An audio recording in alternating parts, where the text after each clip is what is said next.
रूस हर दिन एक नया युद्धाभ्यास कर रहा है। चीन, ईरान, बेलारूस के बाद अब रूसी नौसेना ने अलग से एक और युद्धाभ्यास शुरू कर दिया है। ये युद्धाभ्यास ऐसे समय पर हो रहा है जब रूस यूक्रेन के बीच कभी भी जंग छिड़ जाने जैसे हालात बने हुए हैं।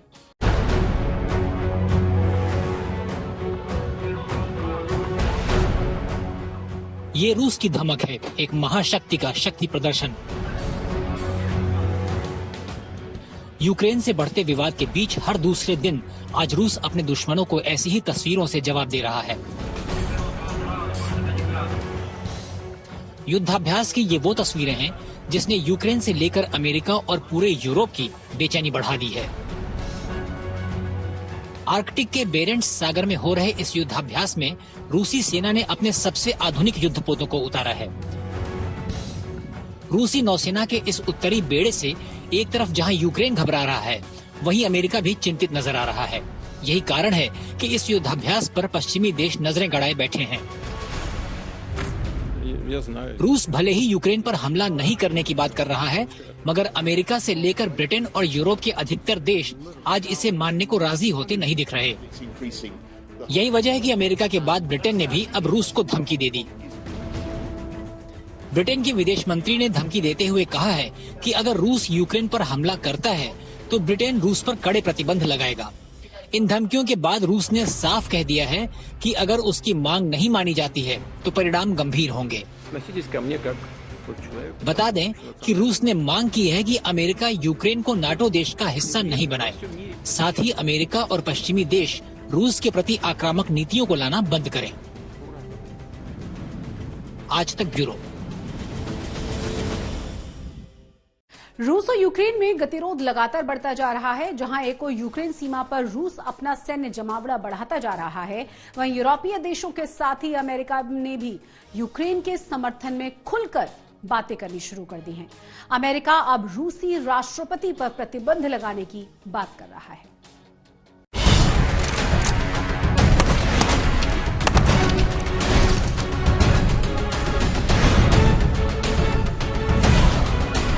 यूक्रेन पर रूस के आक्रामक रुख से दोनों देशों में युद्ध जैसे हालात बन गए हैं।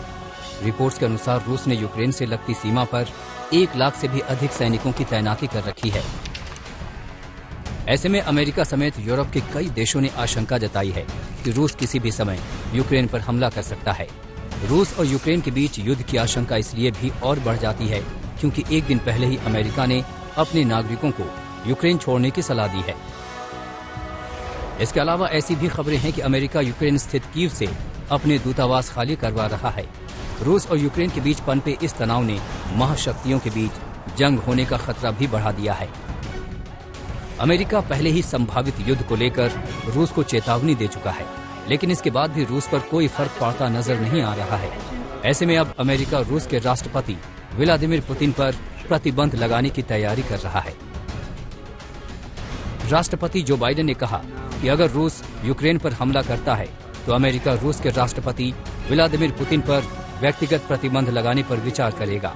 ब्रिटेन के पीएम बोरिस जॉनसन ने भी यूक्रेन के समर्थन की बात कही है। अमेरिकी राष्ट्रपति जो बाइडेन की ये टिप्पणी ऐसे समय में आई है जब तमाम पश्चिमी देश लगातार चेतावनी दे रहे हैं कि अगर रूस ने यूक्रेन पर हमला किया तो उसे इसके गंभीर परिणाम भुगतने होंगे। वहीं रूस बार बार इस बात को दोहरा रहा है कि यूक्रेन पर हमला करने की उसकी कोई योजना नहीं है। रूस ने यूक्रेन मामले को लेकर अमेरिका और दूसरे पश्चिमी देशों पर तनाव बढ़ाने का आरोप लगाया है। रूस का कहना था कि अमेरिका और नाटो की मदद से यूक्रेन में हथियारों को पहुंचाया जा रहा है, जो इस तनाव को कम करने की जगह और बढ़ाएगा। आज तक ब्यूरो।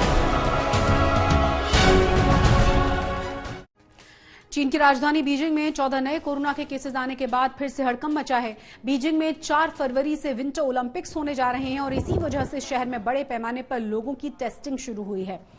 लोग ठंड के बीच ही खुले आसमान के नीचे लाइन में लगकर सैंपल्स दे रहे हैं।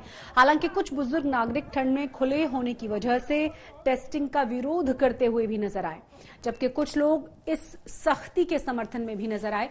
विंटर ओलंपिक करीब होने की वजह से टेस्टिंग ज्यादा से ज्यादा की जा रही है, क्योंकि पूरे देश में खास तौर से बीजिंग में 0 कोविड संक्रमण का लक्ष्य रखा गया है। चौकसी इस कदर है कि बीजिंग में अगर किसी के बुखार या सिरदर्द की दवा कोई खरीदे तो उसे 72 घंटे के भीतर कोरोना टेस्टिंग करवानी होगी। चीन में पिछले 24 घंटे में 24 नए मामले सामने आए हैं, जिसमें 14 सिर्फ बीजिंग से हैं। और अब बात करेंगे ब्राजील की, जहां कोरोना महामारी के बीच समुद्र तटों पर चौंकाने वाला नजारा दिखा। तस्वीरें ब्राजील के शहर रियो डी जेनेरो की हैं, जहां पर समुद्र के तट पर सैकड़ों की संख्या में बिना मास्क पहने लोग शहरों का लुत्फ लेते हुए नजर आए। कहीं बड़ी संख्या में लोग बीच पर आराम कर रहे थे तो कहीं बड़े बड़े झुंड में नहाते हुए नजर आए। और ये हाल तब है जब एक दिन पहले ही यहां एक दिन में कोरोना के 84,000 मामले मिल चुके हैं। कोरोना महामारी को देखते हुए सरकार ने कुछ दिनों पहले ही रियो और साओ पाउलो में कार्निवाल को अप्रैल के अंत तक रद्द कर दिया था। यहां के स्वास्थ्य अधिकारियों के मुताबिक बढ़ते हुए मामलों की वजह ओमिक्रॉन वेरिएंट है। बता दें आपको कि कोरोना से होने वाली मौतों के मामले में ब्राजील सिर्फ अमेरिका से ही पीछे है। यहां 6,30,000 से ज्यादा मामले सामने आ चुके हैं। और इसी खबर के साथ दुनिया आज तक में बस इतना ही, लेकिन देश और दुनिया की तमाम बड़ी और अहम खबरों के लिए आप देखते रहिए आज तक।